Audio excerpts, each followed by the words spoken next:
Welcome back to the channel. Welcome to Willis. Today we are discussing hot topics and how we respond as a young couple growing in Christ. Shout out to my cousin Shakira for giving us these questions. She gave us 7 out of the 11 questions that we had. Other people added to the questions. All right, let's get into it. What's your love language and how do you exhibit those love languages to each other?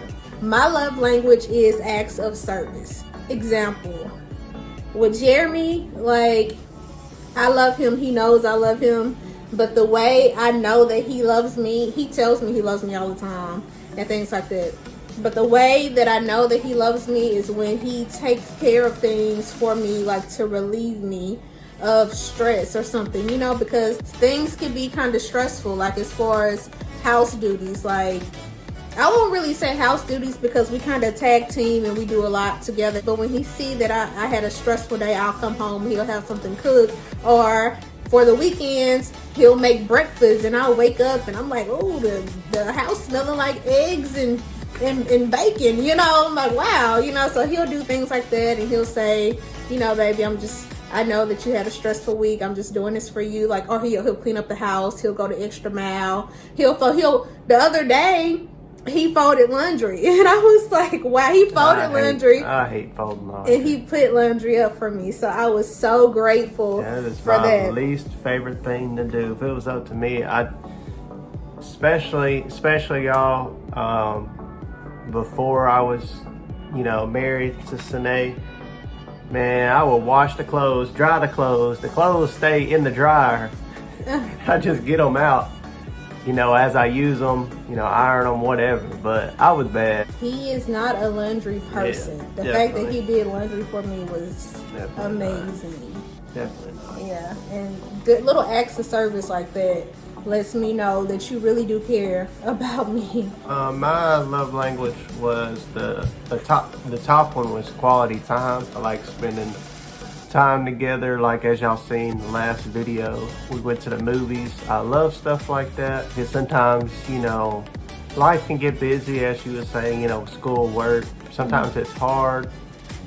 We both also, try to stay active, going to the gym, stuff like that, which I guess, you can count that as time too. But I just love sometimes, sitting down to have a movie night or, going out to eat, sitting down together. That's an important thing for me. Next question was, what's your communication style? My communication style. I feel like I know that I'm an assertive person. Like, I'm the type, like, every relationship has its own little problems or whatever. I'm the type that if we're into it about anything, I'm like, okay, baby. And I think we're kind of like the same. I'm like, okay, baby, let's talk about it. Let's communicate what's on your mind. And he's the same way, because sometimes I can, when it's like just too much for me, sometimes I can shut down and he'll pull me over to the side. He'll say, let's talk, what's on your mind, let's communicate. So you feel like you're assertive, or? Yeah, I feel like that is something I had to work on. However, I don't know if it's sometimes like a man thing. Sometimes you don't want to, express kind of your feelings in a way. I don't know. I think a lot of men are probably like that. Mm-hmm. But I think that's something I, have improved on, especially since we've been together, is kind of communicating how we feel. Because y'all know communication is a very important part of any relationship. So that's very important, that you keep that communication line open and, being honest with each other and giving each other feedback, how you're feeling, what's going on. Because if you don't, that can cause, a lot of distance between you a and lot of trouble. So, exactly. In the past, I probably was more of a passive person, before us. I just kind of, hold things in. Mm-hmm. But since we've been together, I feel like, I've become more assertive. So. And like my hubby said, communication is key, you guys. Like, keep those communication lines open. I've always said, I'm saying it even more now that I'm married. For a successful relationship is 3 C's. There's communication, consideration, and compromise. Like we have to communicate to know what's going on with each other. And then after I know what's going on with him, he knows what's going on with me. Then we have to consider each other's feelings. So in order to consider his feelings, I have to compromise my own. You know? So that's what relationships are about. It's going to be a lot of compromise because there's going to be a lot of things that you really don't want to do. You know, but yeah. Like I said, communication, consideration, and compromise. And as y'all can see, my second category, or based off the quiz, my second love language was physical touch. I can see I just love to. He really does love to touch, you guys. I am a touchy. Yeah. I'm a touchy person. He is a touchy person. I do like to, be cuddled up and all that girly stuff, Yeah, anywhere I could be cooking, I could be washing dishes. He'll come behind me, and I'm just like, oh Lord. I mean, I love it, but I'm not really a touchy person. So, but I'm growing into it because hey, I got to consider his feelings and compromise my own. So I'm growing into it. Like this is love language. So next question. What does self-care look like for us? The date nights that we have, like when we go to the movies, we go out to eat, when we lay in the bed and just Netflix and chill, when we have a pizza night, when we give each other massages. That's self-care for us. Yeah, I misunderstood the question. I was going to say, well, I comb my hair, to get a haircut, I brush my teeth. I was about to be We literal, know that you have good hygiene. Anyway. But yeah, I agree. Next question. How do we keep the spark in the relationship? A lot of the stuff that I named in the self-care department is the same way we keep the spark in the relationship.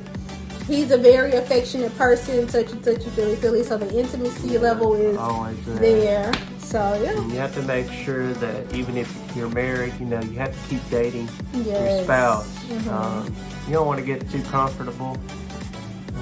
I've been in relationships like that in the past where you just kind of get comfortable, and there's nothing, it's just kind of you come home, it's almost like your roommate. Yeah. But with us, we're always still going on dates, always, trying, new things, whether or going to new places, traveling for sure, just different scenery, whatever it is. We just do different things. Like I said, keep dating. You just gotta keep it going. Is it okay to have the Is it okay to have a password to the phone and social media? Heck yes. Yes. Yeah. If you are married and you're tiptoeing around having the password, you know what? I mean, I can't speak for every single marriage because, people be like, oh, that's invading their privacy. But you know what? We're no longer seen as two people in God's sight. We're seen as one person in God's sight. So yeah, it's no privacy between us. Oh, I got loud, baby, because that's been a question. Like, seriously, that has literally been a question. Now, I can understand if you're just dating somebody. Should you have their password? Should you have, a lot of married couples actually have the same social media account. Yeah. Yeah, like, true. But do I have his passwords? Yeah, does he have mine? Of course. Yeah, we don't even really think about it. Like, if he picks up my phone or I this pick up hers, right, it's just not like, oh no, it's just, I mean, because there's nothing to hide. There shouldn't be any privacy in a marriage.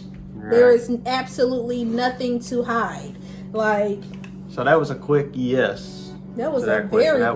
Not even have to think about it. That's a quick yes. And ladies, or fellas, if they're getting antsy about you grabbing their phone, you know what's going on. Then something happened, and I'm sorry, I'm not gonna sugarcoat it for you. That's a red flag. If you're married to someone and they get antsy about you grabbing their phone, then what are you hiding in your phone? The only time I've ever, been kind of nervous about her grabbing my phone is like when I've ordered something for her, like I ordered something off Amazon or something, and I think I forgot to close out like the order or something. I was like, oh crap, and I saw her grab my phone. That's the only time I'm ever, nervous. Yeah. Something like that happened, but and vice versa. The same thing when I planned a surprise birthday party for him. And I was just like, oh snap, you know, he used my phone to look up something, and I was like, oh please don't let him read the text messages. No, that's the only time. That's the only time we've ever, you know, we're surprising one another or something. Yeah. But ain't no secrets in this relationship. You know, last question, should you have friends of the opposite sex? No. No. Okay. Well, wait. Let me rephrase. Okay, rephrase. Yeah, I will say yes to an extent, because we do have some married friends. Yeah. Jay and Anita, if y'all watching this. What's up, Jay and Dee? And yeah, Keisha and Rodney. What's up, Keisha y'all? and Rodney. That is different.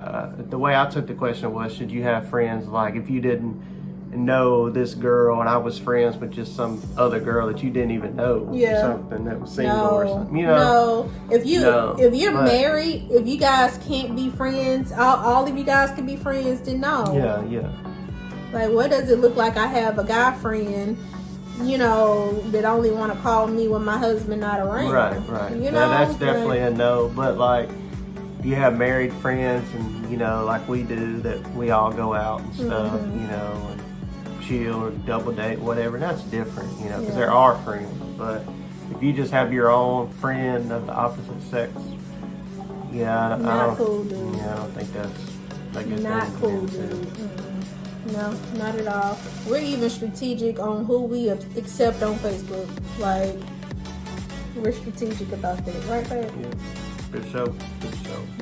Like, if it's a guy I went to high school with or whatever that sends me a friend request, I would show him first.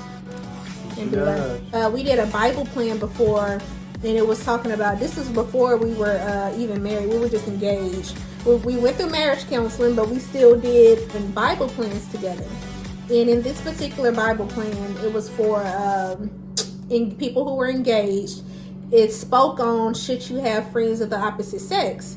It said no, and then it also went a step further and said, even at your job, when you're working, it's no, like, of course you speak to people in passing. Of course you speak to people if it's about that particular job, like if it's all business. But as far as going out to lunch, it's just you and that particular person of the opposite sex, y'all talking about personal things, that person confided in you about a situation. It said no because that leaves a door for the enemy to creep in. You know, so. And speaking of marriage counseling, which you brung up, that we went through with Pastor Collins, which is so great. Can't wait to see him hopefully Sunday. But he talked about this as well. You know, marriage counseling, not having friends of the opposite sex.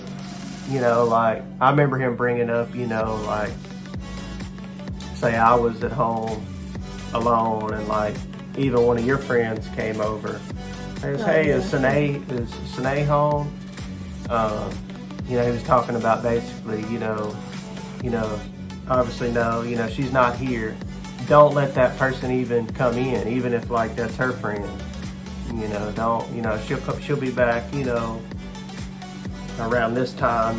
You know, come back or whatever, but don't even let anybody in your home. Even, you know, if it's her friend or anybody, or vice versa. You know, you don't want to let anybody even into your home. Yeah, I mean, because even if it's innocent, even if it's innocent, what if somebody on the outside looking in perceive it a different way? Now that's a big, you know, that's a fire that didn't even have to start. You know, so I think it's a scripture in the Bible about that too. Don't let your witness be something. I will find it and I will probably put it in here. But don't. Yeah, because people will perceive. They will assume things, you know. But I think that's all the questions we have for today. So thank y'all for watching and supporting us. Other than that, subscribe to our channel, hit that notification bell. Come on, you guys, get us to 300. Thank you for 200 and how many we have? Probably 67, I think now, or something. However, you know, thank you for that particular number. Get us to 300. We'll make 3 months on the 14th of this month. So get us up there, you guys, before the 14th. Get us to 300 before our 3 months. All right, you guys, that's it. All right, peace out. Willis out, y'all. Willis out. You like a star in the sky, and I admire your twinkle. Hey, I know the little things you do. What a considerate thinker, and chicks be like, you don't mind with the cinnamon. Oh yeah, you see how he's into me? He's one of a kind that takes